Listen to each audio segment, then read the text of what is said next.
salaamte baradhu akkana maanjetu abaddu hirkiseetiin jetta jabaadhu siqaba garaa namaa gaddu irra keessa salaamte baradhu akkana maanjetu abaddu hirkiseetiin jetta jabaadhu siqaba garaa namaa gaddu Anjadu hajadu Gerjarame Ansi malenyuf gedin jadu Anjadu hajadu Ansi malenyuf Irrake sanante Akana manjatu abadu Irkisetin jata jabadu Sekaba garana mafgadu Anjadu hajadu Ansi malenyuf gedin jadu Kanzade wanzade hajadu Ansi malenyu Yemuntae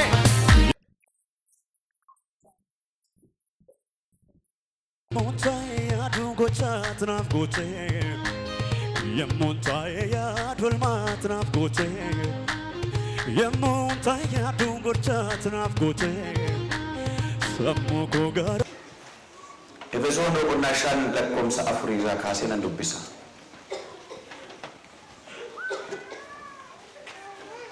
Efesoon boqonnaa 4:5-17 nan dubbisa. Egaa akkamitti akka deddeebitan haleelaa filaatadha.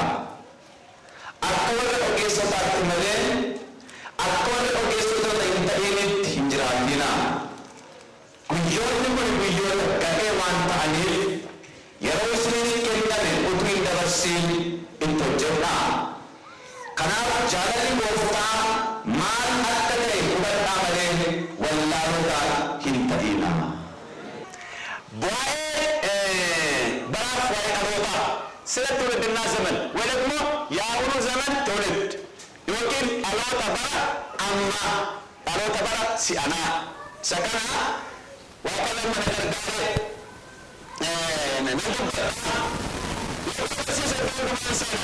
Iddoo seenaa waajjira seenaa mana barumsaa nannaqaa moo'ii safarii nannaqaa gabaa keessa nannaqaa jaarmida nannaqaa buufata konkolaataa nannaqaa iddoo nannaqaa jechuudha.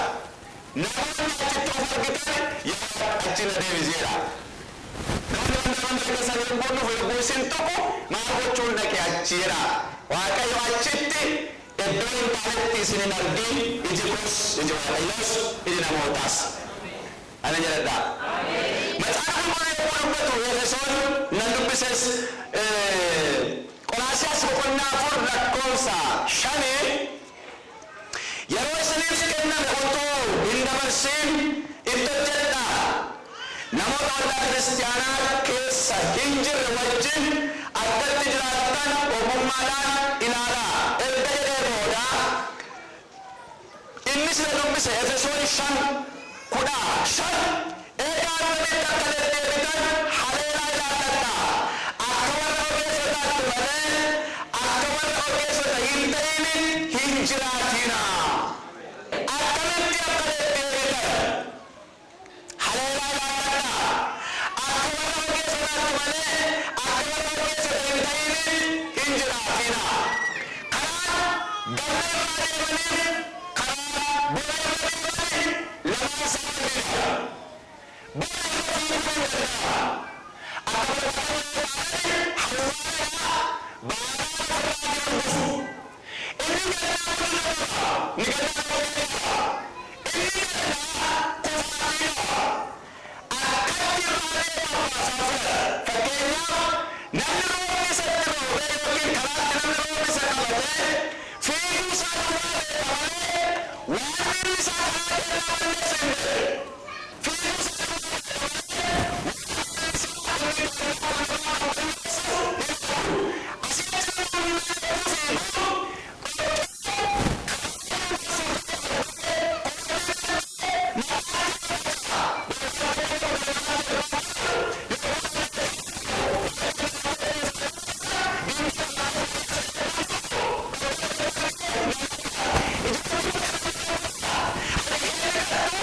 Nama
Yesus mal fakkat isa le keessa maduun ammoo hojjetu amma nyaatu amma liqinsi inni si keessa hin lola nama nuka akka kaasa jedhame waaqayyo shaa ifa godhaadhe mas waaqayyo shaa ifa godhaadhe yeroon akka amma bareedu kuni deebi'eenu sa hundumaa sagaluuf garmalee inbittinnaa namni garmalee nama rakkataa jedhu gara waldaatti fiiga malee baay'ee yeroo kun hin galu. Utuu isiniif kennamee jiru yeroon isinii kennamee utuu hin darbiin itti hojjedhaa. Sooruuf yeroo qaba, sagaluuf yeroo qaba, kadhachuuf yeroo qaba, yaada waaqayyoo barbaaduuf yeroo qaba. Yeroo takkaa nama jalaa dabartee jennaan deebisuu hin dandeenye. Yeroo takkaan warqaa miliqxee jennaan kaffallee fiduu hin dandeenye. Sanbanni har'aa torban kana maqaa isaa dhufu malee deebi'ee guyyaan isaa hin dhufu. Sakkuma lamaaf 14 maqaa isaa dhufa guyyaan isaa dhufu. Yookiin boo'ichadha, yookiin roobata, yookiin caamata, yookiin mana oofa, yookiin waldaa dhufta. Utuu si jalaa hin darbin, utuu si jalaa hin dhumin, utuu amma kan hojjettu utuu qabdu akkatti hojjettu guyyaatti hin wallaalin, utuu si jalaa hin dhumin itti hojjedha. Arraftan dammaqaa, haguuftan kaa, hawwallaan kan beekaa, akka nama bittinnootani itti deebi'aa. Kana booda Phaawulos utuu si jalaa hin darbin, si harkaa utuu hin fudhatamin, utuu hin sokkiin, barbaaddee utuu hin dhabin, eessa ga'e? Wayya namarree hin danda'a. Wayya namarree wanti baay'ee erga darbeen namaa gala. Wanti baay'ee erga bu'uuranii namaa gala. Waggaa 2-3 namaa gala. Wayyi isa garasiin. Umuriin koo 30 gaafa ta'u na jalaa dhumaa jira jechaadha. Umuriin koo 40 gaafa ta'u na jalaa dhumaa jira. 80 naa laatameera yoo ta'e 40 na jalaa 50 gaafa hin ga'u 30 na jalaa jechaadha. Akka saba gaafa qomaattu hirriba namarraa. Waan baay'ee hojjechuu dandeessu harma beekaa dhiisan malee yeroo nama jedhutu yeroo qabdanii bineensi dudu lafa hin qabatiin jalli dudu lafa hin qabatiin inni foon namaa qolqee afur nama keessa baatu oduu lafa hin qabatiin itti hojjedhaa waaqayyo humna sirnaaf akka sin ta'ee itti hojjedhaa. Waa'ee baraa Macaafa Qulqulluu iddoo baay'eetti kan dubbata. Wangeelli Maatiyos boqonnaa 16 Ganama immoo booruun diimatee duumessi irra buufateera. Kanaaf har'a hin rooba hin jettu. Egaa bifa waaqaa ilaaltanii waan ta'u himuu beektu. Milikkita yeroo kanaa immoo hubachuu hin dandeessani. Maalumatu sin jaanjesseedha. Kanaan unuu beekna kan. Tamaaruun yookiin barachuu hin barbaachisu.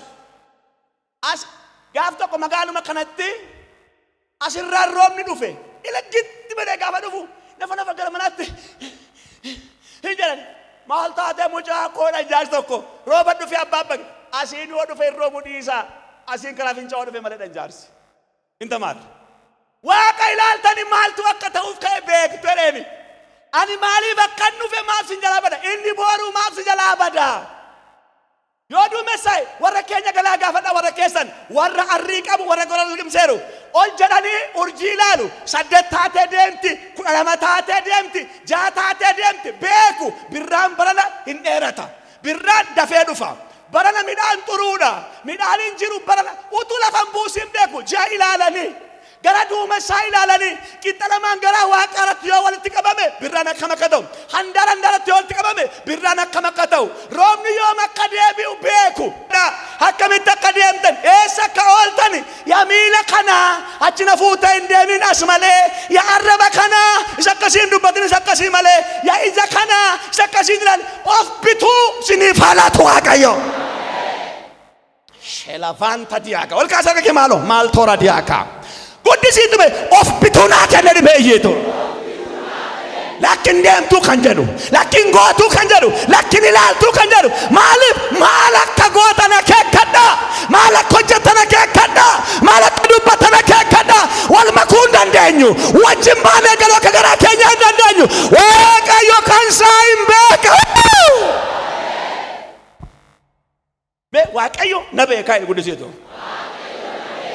Namni kana jala jiraatin waaqayyo na beekaa ilaa guddisaatu. Waaqayyo na beeka. Waaqayyo na beeka. Akkamitti akka deddeebitan maal akka dubbattan eessa akka ejjettanii qixeessaati ilaalle. Bexaam kifu. Baay'ee gadheedha. Harka rukkutamuu fi guyyaan galataan dhiyaatuu fi jedhamuu fi yoo tokkoof ta'uu dhiisuu danda'a. Gadheedha. Macaafni akkas waaqayyoos akka jedhe dubbadhu naa jira of eeggadha baarichi ganeedha. dhaloota sadiitti ree yookaan majaan qulqulluun dhaloota warra darban dhaloota amma jiran dhaloota bor dhufan dhaloota darbanii dhaloota amma jiranii dhaloota bor dhufan. dhaloonni warri darban waan isaan hojjetanii isaan irraati harka bal'isnee fuunee ittiin jiraataa jirra.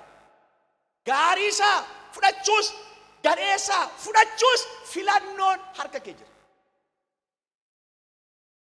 filannoon isaa harka keessan jira. harkaa fudhachuun hunda isaa fudhachuun dhiisuunis harka kee jira waan darban. ክርስትና በጣም ነፃነት አለ። filattee fudhachuunis hunda isaa fudhachuunis hammaartee nambisiin fudhachuunis gahee isaa kan kee dhaloota warra darban sanaa boqonnaa kootti akka isaan hin galle ittan dheekkame karaatti nambisee jira. waaqayyo gara jabeessa. Israa'eliin hunduma isaanii hammaaree baasee achi gashuuf ture kaayyoon waaqayyo. kan eegaa unu baakkachu. nam tokko akka nafne isaan miti isaan duukaa kan wal fuudhan ashayyu kan isaan duukaa deemu hundumtuuyyu achi akka galuuf ture karaa irra ka'anii gaafa goonguman arganii akka nagarreet waan biraa keessa gaafa galan in urgufe waaqayyo. hin ta'uudhaani kunis duukaa deemuu qabadan elaame agalgaa'ii yoon ta'e dhimmuma koon agalgaa'ii ta'a malee ani waaqayyoof hin ta'u taanaan na dura dhaabatee akka na kutu si dura dhaabatee akka si kutu dhaloota akkatiin balleessine si dura dhaabatee akka si dhowwu sittan hima waaqayyo jal'aa hin obsu. argol kaasiti waaqayyo jal'aa hin obsu jedhame. seera lakkoomsa 14:23 ዘኍልቍ 14:23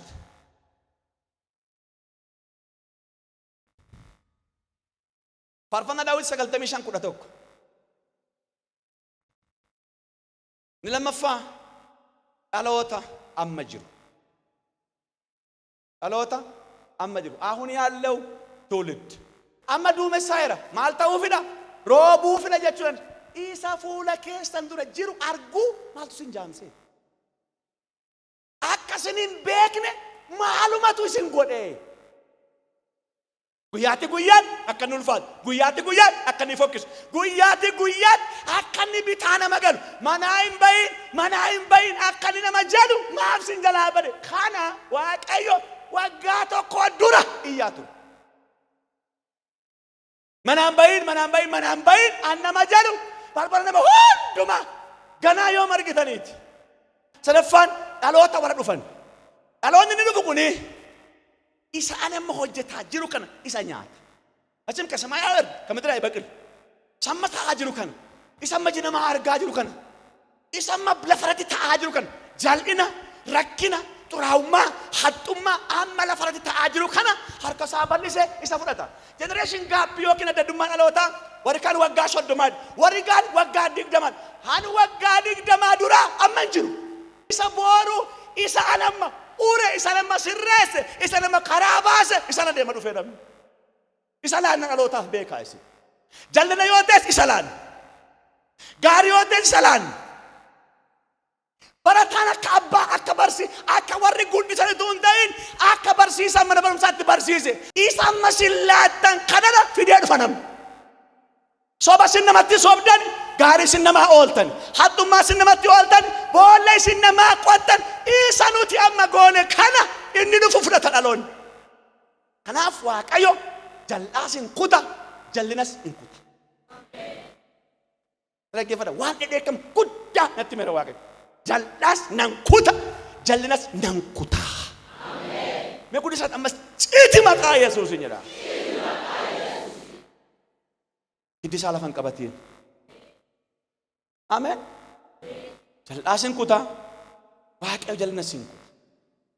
kanaaf dhaloota meeqa jiraa kaaseera amma ija macaafa qulqulluutti tokko lama sadi tokko dhaloota waaqayyo duratti jaalatama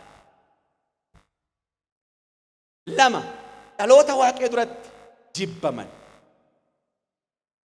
sadi dhaloota maqaa hin qabne.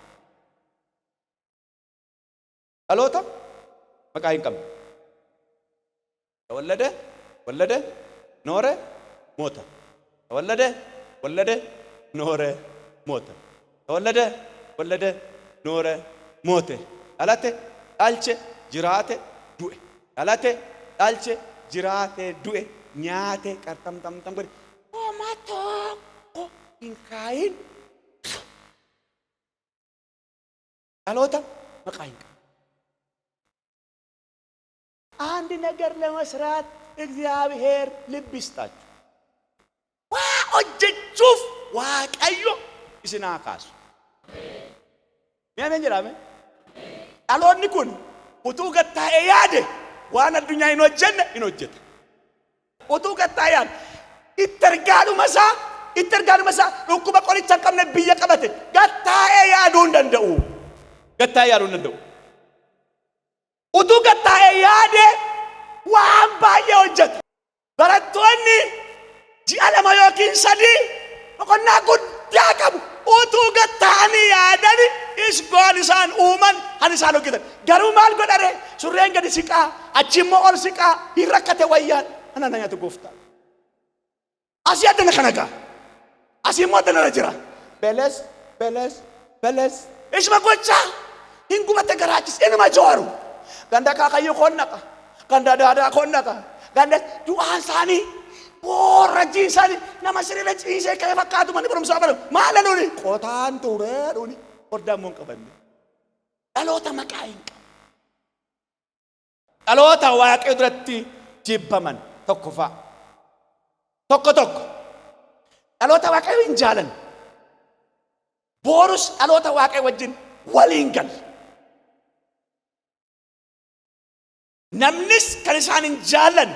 Namnis kan iddoo hin qabneefi adara na gargaari jennaan han waaqtis laftis garaa itti jabaatu. Han namnis hoodu hin jenne han waaqtis hoodu hin jenne dhaloota kamiti tokko siraa fatti tuulin.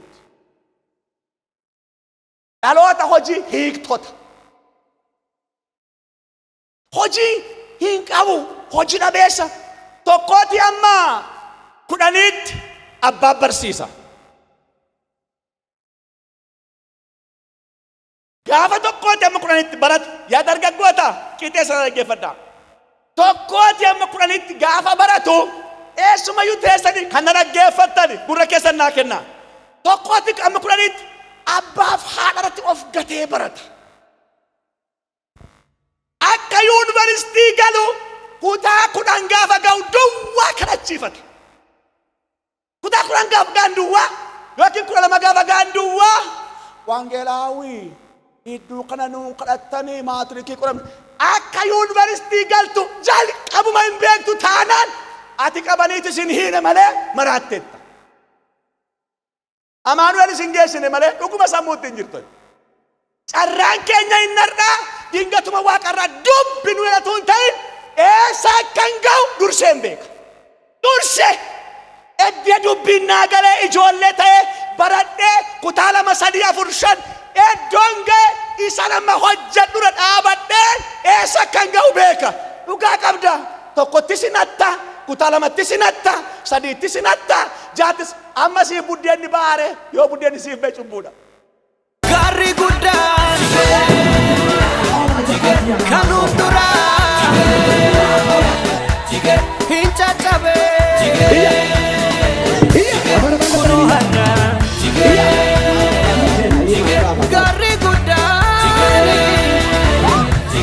kan duraa hin caccabe kunoo har'a.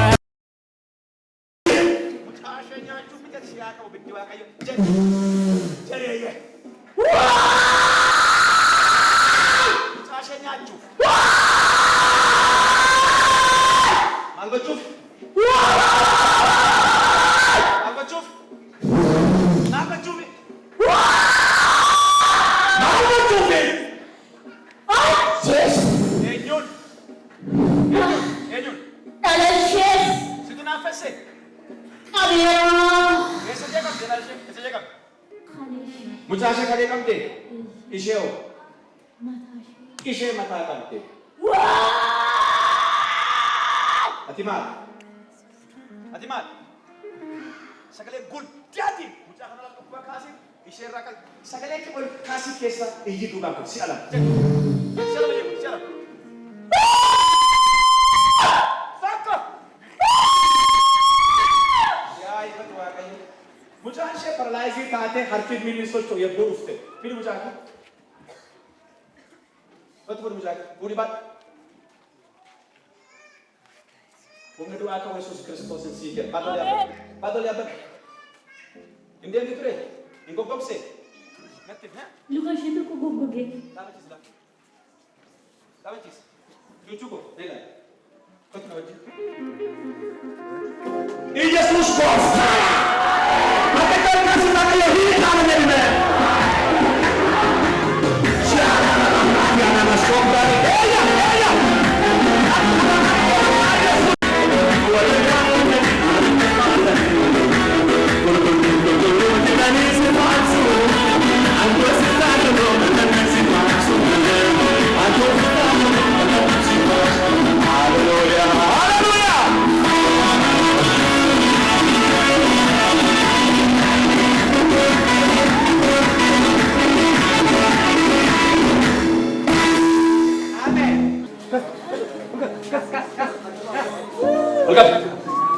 Maal gochuuf?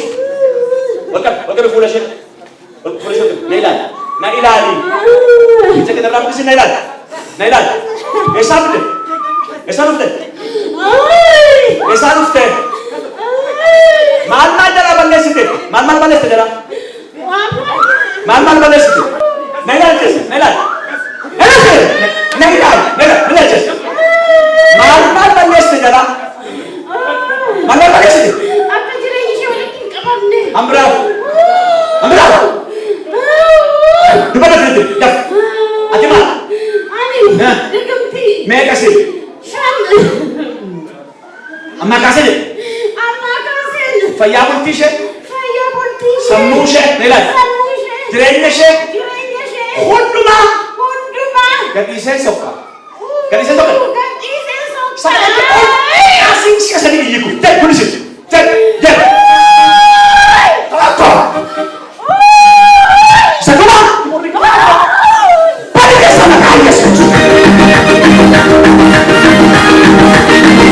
Nagaan siifaa ta'uu.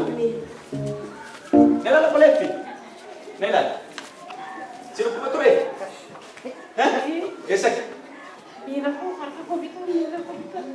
Sochoosi. Amma jira. Amma jira. Hin sodaatin kaa. Waaqayyo sii keera. Sasitti birriin baafame akka duudu. Beelli akka babbadu. Hin dhamaatu wanti siin qabamu. Jiraan bittinnaa.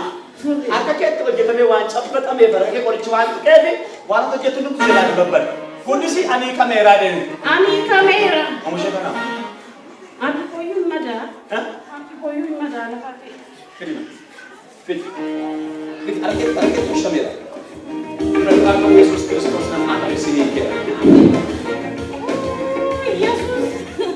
Sii keera Waaqayyo. Eessaa dhufte? Magaaluma kana. Gammadii kan lammata ofitti nagarra. Ameen jedhe. Ameen jedhin. Yatoo shaayiriini. Isa maqaa koo fuutee namatti laatte.